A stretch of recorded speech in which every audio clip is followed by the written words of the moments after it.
investir é uma atividade para a vida inteira. Não é uma corrida de 100 metros, é uma maratona. Tem alguma dica que você pode dar para aquele investidor, aquela pessoa que acumulou um certo patrimônio e não sabe, nunca sabe muito bem o que fazer? Qual que é a tua visão de Bitcoin, dessas moedas das cripto, né?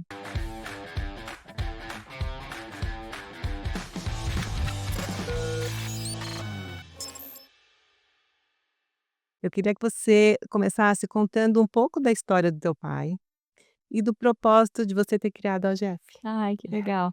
Então, primeiro, né, para quem não conhece, a AGF é Ações Garantem o Futuro, é o acrônimo de um estudo que meu pai fez na década de 70 para provar que ele não estava ficando louco, que esse negócio de dividendos dava certo mesmo, Funcionava, sim. exatamente.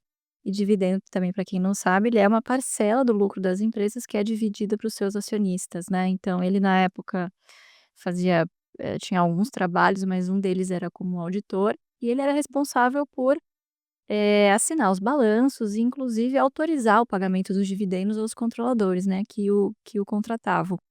E aí ele começou a perceber: "Poxa, essas empresas para qual eu trabalho são empresas de capital aberto, são listadas". Eu posso ter um pedacinho dela. Exatamente, eu posso fazer exatamente igual ao controlador, só que ao invés de eu ser um grande dono, eu vou ser um pequeno dono de um grande já consolidado negócio.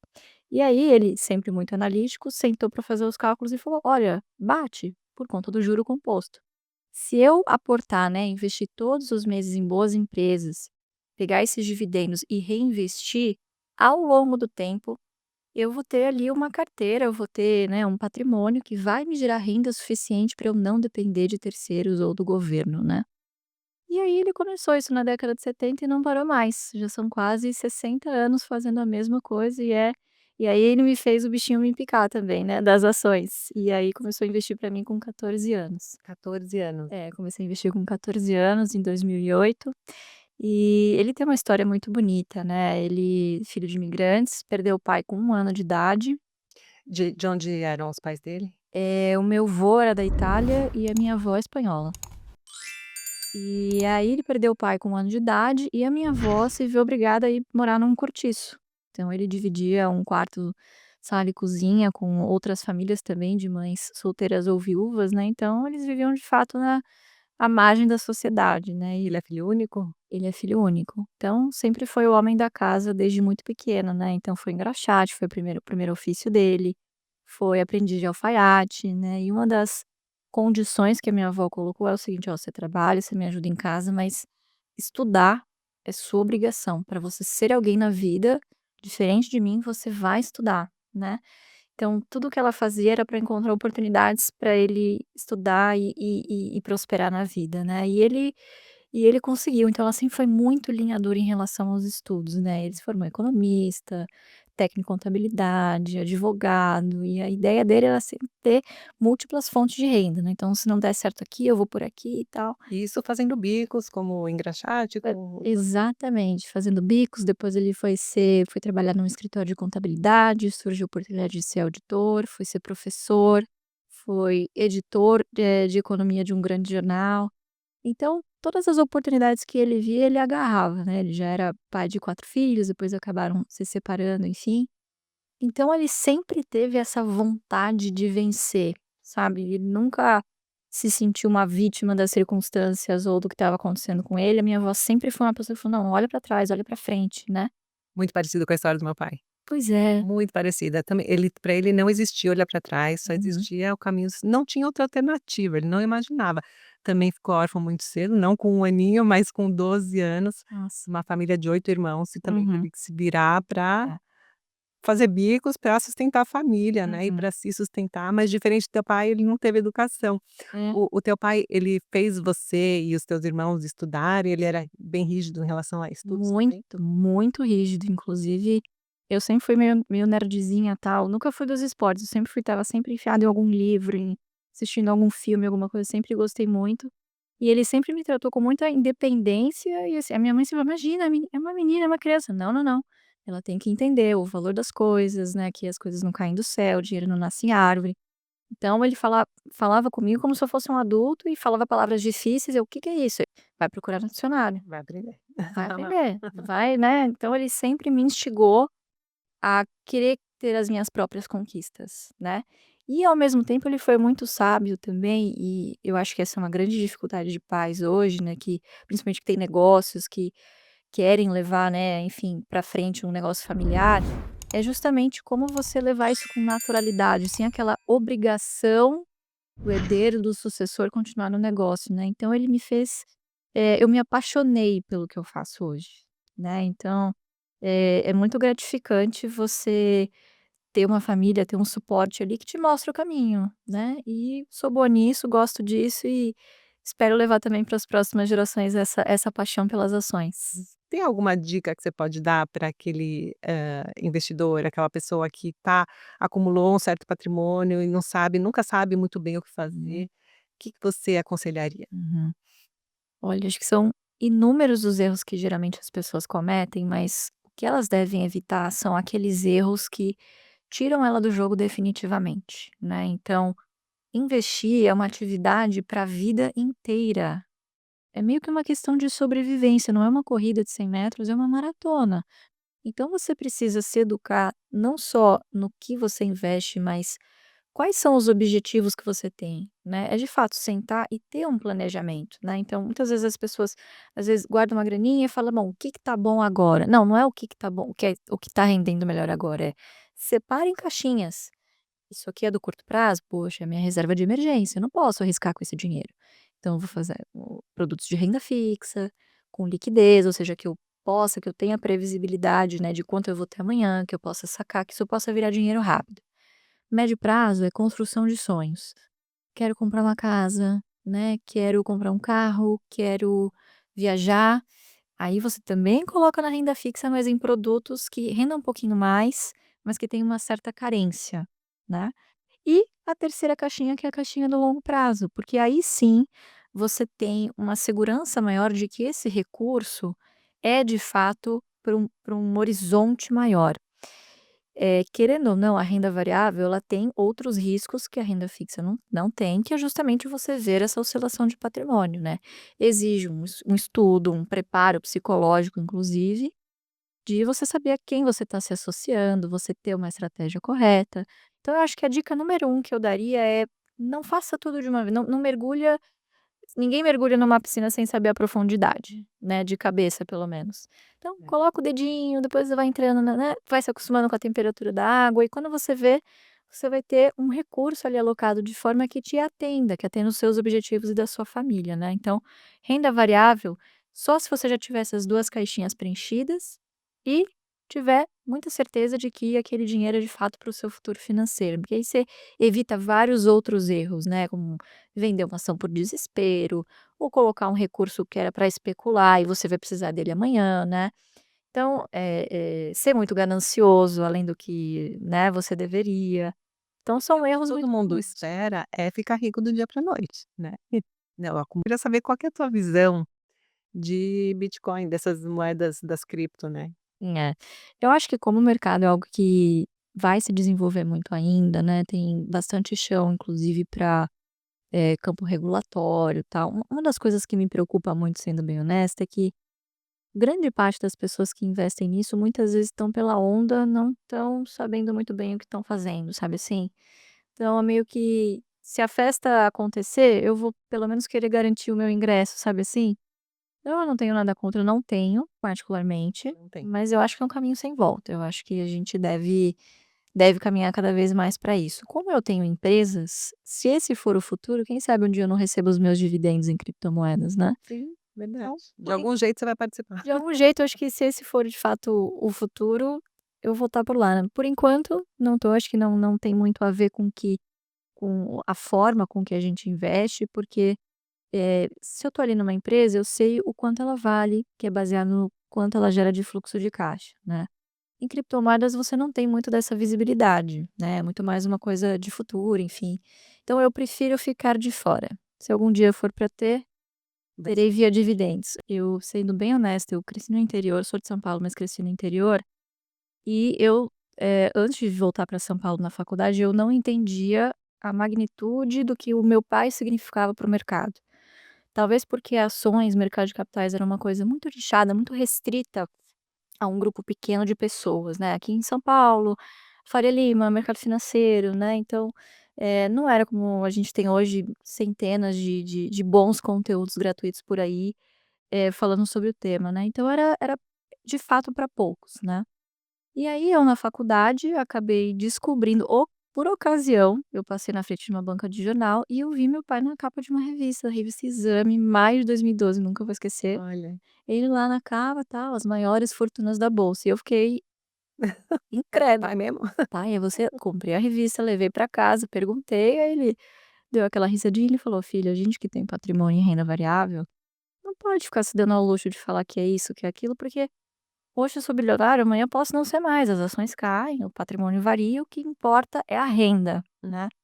Então eu já tinha vontade de trabalhar no mercado financeiro com ele e depois que eu descobri, poxa, toda a importância que ele tinha e as pessoas não conheciam essa história, isso foi combustível, né, eu diria que foi uma alavanca a mais, e foi aí que o nome que a palavra legado apareceu muito forte na minha vida, como você falou, né. O legado é muito mais do que você ser um herdeiro ou um sucessor, é você abraçar isso como missão de vida, né.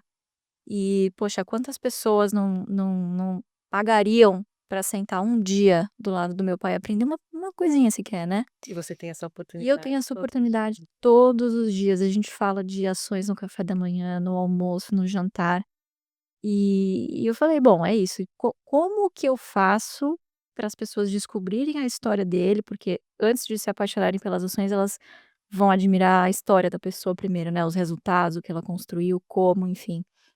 E aí vieram várias iniciativas, o próprio EGF, antes disso eu tinha começado a abrir meu Instagram, comecei a falar sobre ações, e vi que tinha um interesse genuíno das pessoas em começarem a aprender a diversificar patrimônio, né. Foi numa época também 18, 19 em que taxa de juros caindo, então as pessoas queriam outras opções de investimento, né, e a gente começou a se posicionar, eu e os meus sócios no EGF, não como influenciadores de investimentos, porque isso tem um monte, mas investidores que influenciam. Hum, A ordem dos fatores aqui altera o produto, altera. né, porque a gente já tem a experiência, sabe o que está falando, né, então eu poderia muito bem chegar na internet e falar: "Fique rico, fique bilionário como o Barsi". Aquele papo de coach. É possível? É provável? Não, porque as pessoas querem chegar onde ele está, mas não querem passar pelo que ele passou.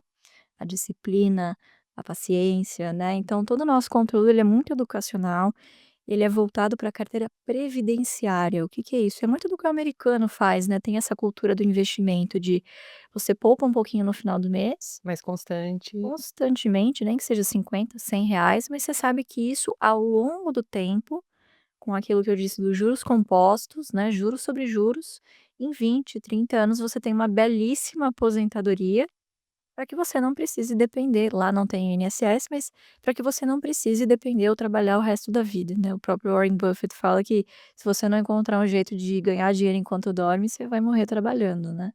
Então, vi muito mérito nisso e de como ele construiu essa história, né. Eu acho que no Brasil a gente ainda tem muito dessa cultura vitimista, de que quem ficou rico foi à custa dos outros, Não né. tem alguém. Passando a perna em alguém, quando não, na verdade a pessoa viu uma oportunidade que ninguém mais estava enxergando e conseguiu uma forma ali de agregar valor, né, de alguma forma, né, de mudar o mercado, de inovar em algum produto, né. Então, no final do dia, apesar de nós sermos investidores de bolsa, a gente se considera empreendedores de bolsa, né, que para o ciclo da economia fechar, você precisa de quem está ali criando e de quem está arriscando também o seu capital ali Arriscando, do lado do investindo investidor, pra né. colhendo Exatamente, para colher no futuro. isso, né, você falou que cresceu no interior, Sim. eu cresci, assim, aqui em São Paulo. Como é que foi essa tua infância? Como é que foi passado esses valores em relação ao dinheiro para você? Nossa, foi uma delícia crescer no interior, inclusive é uma coisa que eu também repenso muito, porque, o sonho dele era morar em casa, né, ele aqui sempre morou junto com a minha avó, enfim, porque ele que né, eram sempre só os 2 a vida inteira. E aí quando veio a minha mãe, eles não eram casados ainda, mas aí eu acabei nascendo e tinha essa questão da minha avó, minha mãe também cuidava dos pais. E aí quando eu tinha 5 para 6 anos, eles decidiram: "Não, vamos juntar, né". Então união estável, tal, e foram para o interior. Mariporã, cerca de 50 quilômetros de São Paulo, porque era um interior relativamente perto de Pertinho, São dá Paulo, para ir e então voltar. ele dirigia todos os dias ida e volta, tal. E o sonho dele era ter uma casa grande, com quintal, com um pomar, então a gente teve uma vida Muito privilegiada, óbvio, mas era uma vida simples, de Sim. interior, né, inclusive Você ia pra escola lá no eu interior, ia pra não era escola aqui em São Paulo. lá. Eu estudei praticamente a vida inteira num colégio que antes era um internato, virou um colégio que chamava Instituto Mariporã, infelizmente não tem mais, mas era um colégio maravilhoso, era tempo integral e de manhã as crianças tinham as aulas normal, e à tarde tinham as atividades, era meio que uma fazenda. Então a primeira série cuidava das galinhas, a segunda série dava para Demais. cabras. Então a gente convivia com pavão, com várias aves soltas mesmo na escola, assim, era um clima muito gostoso, muito gostoso. Então eu cresci nesse ambiente em que, né, sei lá, a conta corrente de cada um não interessava muito, né, então fiz amizades para a vida toda, várias das amizades que eu tenho até hoje são de pessoas dessa época, né, então criei laços muito profundos. Então, essa coisa do dinheiro, eu apesar de vir de uma família, né, meu pai é bilionário, eu não tinha acesso a essa vida que as pessoas imaginam que seria de um bilionário, de morar numa grande mansão, numa cobertura, de voar de jatinho, né, para o verão. Não, não, era super simples, a gente viajava bastante, mas eu não tinha acesso a cartão ilimitado, motor nada disso, era uma vida super simples de verdade. Então eu acho que, só isso por si só, já me ajudou a não ser uma alienada, sabe. E eu tenho algumas amigas, enfim, que cresceram de forma diferente de mim e tem um choque cultural muito grande nesse sentido, né. Então eu comecei a trabalhar muito cedo, né, comecei a investir muito cedo e acho que esse também foi um dos fatores que me ajudaram muito. Lá em 2008, com 14 que eu comentei, eu falei: "Pai, eu quero ganhar uma mesada". E eu olhava para as minhas amiguinhas, né, sempre com uma bolsa nova, um tênis, tal, e eu queria, porque eu queria na época estava na moda aquele Nike Shox, tá voltando agora, né. Ah, Meu Deus. Eu quero", ele falou: "Não, vamos lá, eu vou te dar uma mesada, mas não sou eu que vou pagar, quem vai pagar são as ações da Ultrapar".